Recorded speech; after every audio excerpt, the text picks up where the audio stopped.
Magandang gabi sa inyo lahat. Ito ulit si Mike Padua. Nakatulit tayo sa pinaka-latest sa ating panahon na yung araw po ng Miyerkules hanggang Biyernes, Hunyo 29 hanggang Hulyo 1, 2022. At ito po ang ating Tagalog version, pinaglilingkod sa inyo ng Typhoon 2000.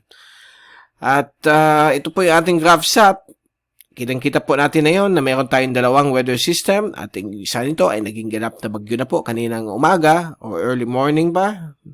Ito po ang bagyong si Kaloy na kung saan ang Japan Meteorological Agency in-upgrade na rin nila. Ang natitira na lamang pong hindi pa nag-upgrade ay yung Joint Typhoon Warning Center ng US. So, hindi pa siya bagyo. Pag nag-develop po siya anytime na yung gabi o bukas ng umaga, bibigyan po ito ng tag ID as 04W. Ibig sabihin, pang-apat na bagyo sa Western Pacific Ocean. So, ito po si Kaloy ay mabagal na kumikilos na po. Malapit na po mag-exit sa Philippine Area of Responsibility. At any moment, baka bukas ng umaga o hapon, lalabas na po siya ng Philippine Area of Responsibility. Gayunpaman, kahit nandyan po siya, palabas na sa ating bansa, ang presensya po niya, kasama po itong monsoon trough na nakabit po sa isa pang LPA na galing dito sa Palau, si 98W, na umakyat na rin, napalayo rin sa ating bansa, ay magbibigay po ito, maghahatak po ng hanging habagat. Ito po yung magbibigay ng malakas na mga ulan, mga thunderstorms na pabugso-bugso, na magiging mas malakas po sa Mimaropa, sa kanluran bahagi po ng Central Luzon, lalo na po sa may Zambales, Batangas, Cavite, Laguna. Ngayon din po ang Metro Manila, kasama po magkakaroon ng mga pabugso-bugsong ulan, lalo na po sa hapon at gabi or early morning. But mga 8 a.m. to 10 a.m. o 11 ay medyo okay naman po ang panahon. At ang area po ng Western Visayas, na ano po sa may Panay, Iloilo, Guimaras, Western Negros ay magkakaroon po rin mga malalakas na ulan, dulot po ng habagat. May mga stray clouds na ng habagat, dahil po sa may hinang habagat dito po sa Bicol, ang makakanasan rin natin, mga pag-ulan. Pero pasulpot lang po ito. Okay? At dito rin po sa may Visayas. Samantala po sa Mindanao, more of localized thunderstorms po ang inaasahan. At dito naman po sa may Hilagang Luzon, ito po ay dahil po sa monsoon trough, may mga thunderstorms din po ang inaasahan. So ito po ang magpe-persist itong habagat hanggang sa weekend, hanggang linggo. But sa linggo, hanggang Lunes, Martes ay magsisimula na pong magbubuti po ang ating panahon. So, depende po sa takbo nitong dalawang ito. Dahil po si Kaloy ay inaasahan pong lalabas po ng PAR bukas at eventually maglalandfall po yan dito sa may bahagi nito ng western sections ng Guangdong Province sa may Zhejiang Peninsula. Dito po yan sa may malapit sa Hainan. Okay? So, posible maging typhoon po siya. Hindi maalis ang probability dahil po baka magkaroon ng rapid intensification dahil panahon na yun ng sobrang init ng panahon na yun. Yung kakagatan ay medyo mag-fuel po, mag-boost sa energy nitong si Kaloy. So, ito po ay kapag maging ganap na tropical storm sa Japan Meteorological Agency, bibigyan po ito ng international name as Chaba. Okay? So, sa Friday, bibigyan natin, i-explain natin ang meaning niyan. So far, yan po ang ating kalagayan ng bagyong ito.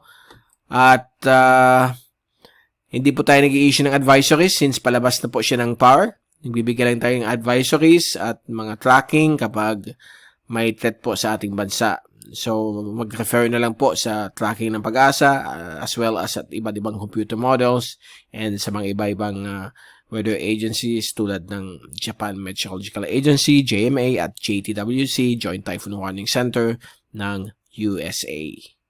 Labas ng ating bansa, wala naman na ibang LPA, may mahinang ITCZ along the southern portions of Micronesia hanggang Marshall Islands. So ito po si 98W, ano magiging sistema po nito? Wala po itong threat sa ating bansa, yan ang good news. Kaya lang, pagdating niya po dito, malapit sa Okinawa, ito po ay magiging ganap na bagyo din. So, ito inaasahan, papunta sa either Korea o dito sa may Western Japan. So, dyan po siya pupunta.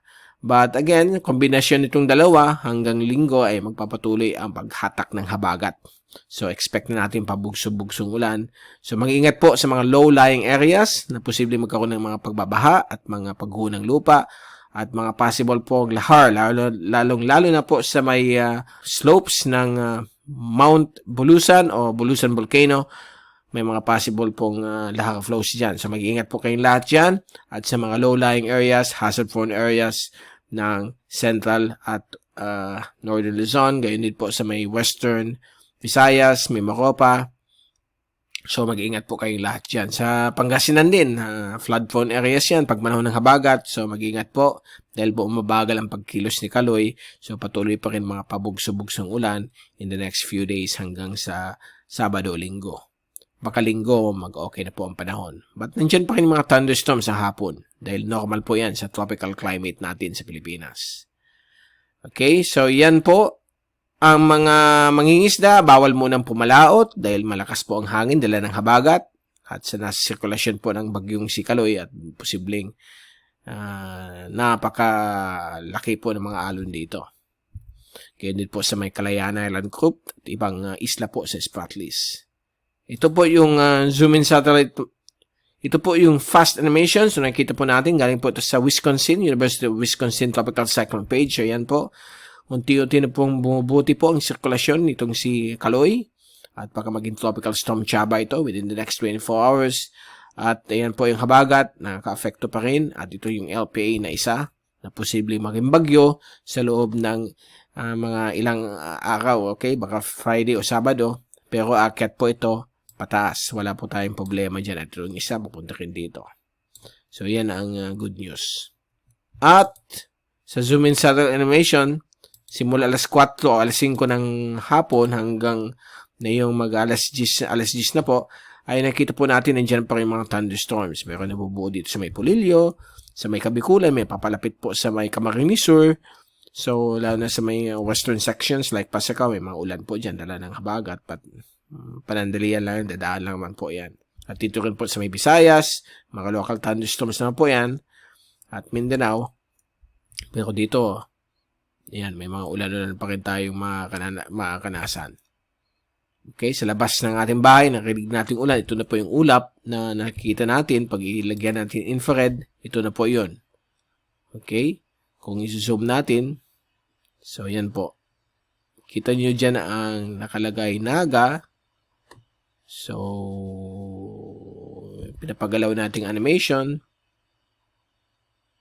So, yan. Pagdating ng bandang 9 p.m., ayan na po itong cloud bands o rain bands dala ng mainang habagat.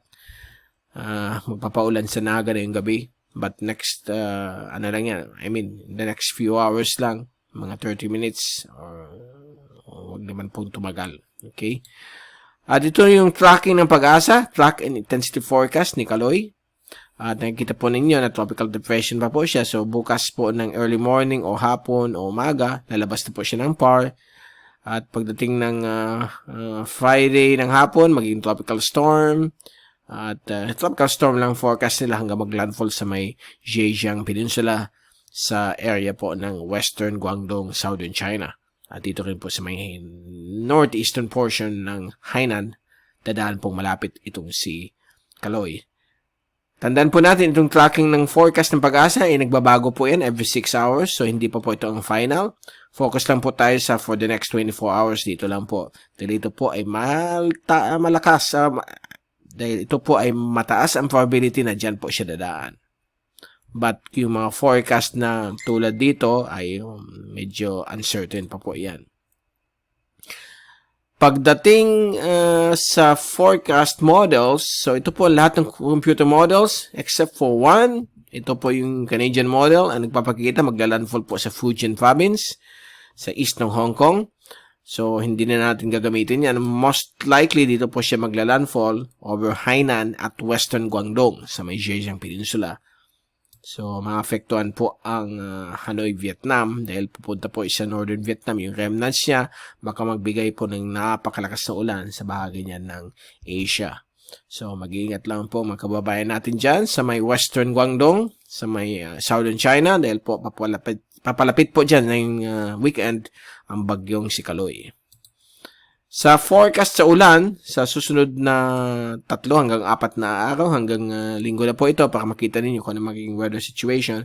Bukas ng umaga, alas 8, inaasahan po rin mga showers at thunderstorms sa kanluran bahagi po ng Luzon, Zambales, Bataan, Western Mindoro, sa Occidental Mindoro, dito rin po sa may Palawan. May mga stray clouds o rain dito sa may Metro Manila at Bicol.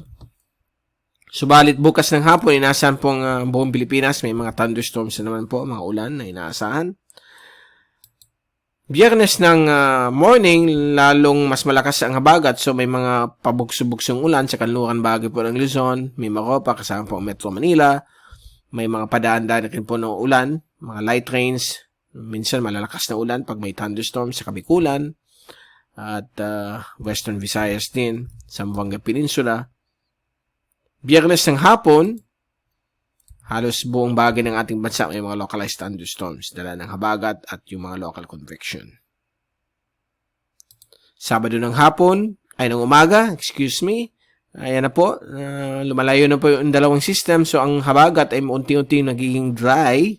Ang mga ulan dito lang po sa may kanluran bahagi po ng Ilocos region, Sabado ng umaga, but sa hapon, inaasahan pa rin po ang mga localized thunderstorms sa Luzon, maliit na areas po ng Kabikulan, some areas ng Visayas, at magiging malalakas rin ng thunderstorms sa Mindanao dahil po sa mga local thunderstorms o localized thunderstorms.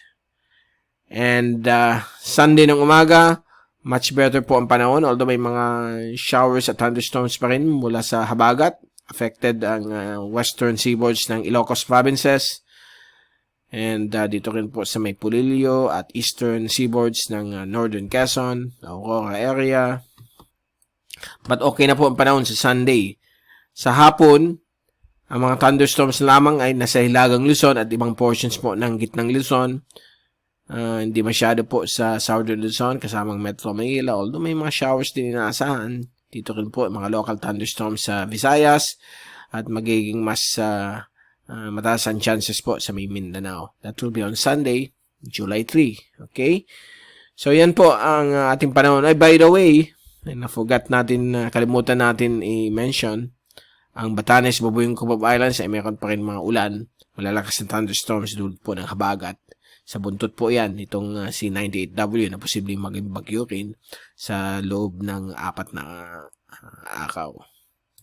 At sa rainfall accumulation for the next 3 days hanggang Sabado, so nakita ninyo lahat ng bulk ng mga ulan ay matatagpuan ninyo sa may kanluran bahagi po ng Luzon at Mimaropa, lalo-lalo na po sa may Pangasinan, Zambales, Tarlac, Pampanga, Bulacan, Metro Manila, Calabarzon, okay? And also dito po sa may kanluran bahagi po ng Kabikulan, lalong-lalo na po sa may first district na po ng Camarines Sur, sa may Del Gallego, Ragay, Pasacao, Balatan, and also sa may Bundok Peninsula at Ticao, kasama din po ang Masbate, may mga possible po mga monsoon rains sa susunod na 3 araw. At sa wind forecast, bukas ng hapon, Huwebes, habagat pa rin sa kanluran bahagi ng ating bansa, light southwesterly winds sa may Visayas, southerly winds sa may Kabikulan, at sa ibang parte po ng Visayas. Gayon din po, paibabang direction po ang hangin dito sa may northern Mindanao. Biyernes ng hapon, inaasahan pa rin po ang habagat sa kanluran bahagi po ng Luzon at kanluran bahagi po ng Mimaropa. Dito rin po sa Kabikulan, may konting habagat. Kanluran Visayas.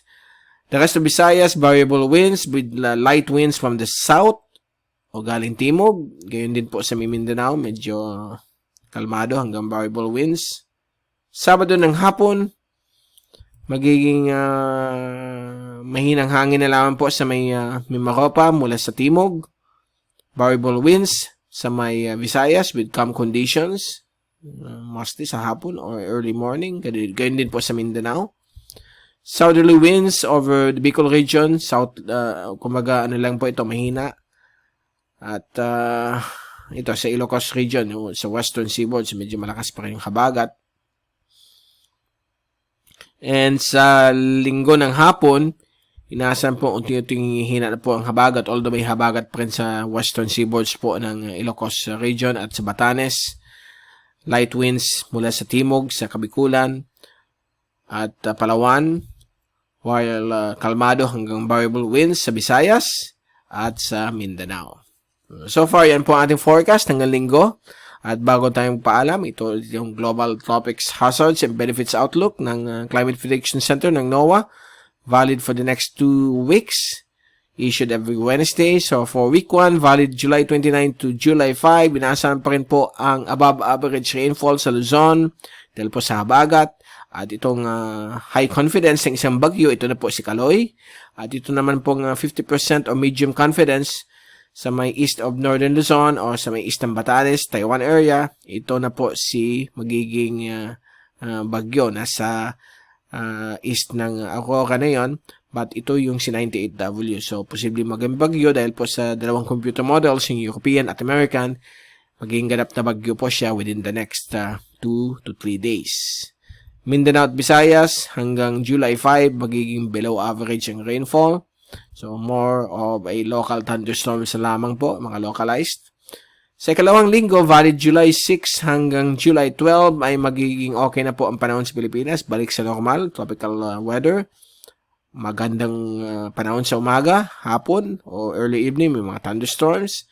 But dito po sa may Palawan at Mindoro, kasama po ang Calayan Island Group, nasa 50% ang confidence, okay, or medium confidence lang siya, na baka magkakaroon pa rin ng above average rainfall dahil po sa remnants ng habagat. Kasi ang habagat magkakaroon po ng break after Tuesday or Wednesday next week.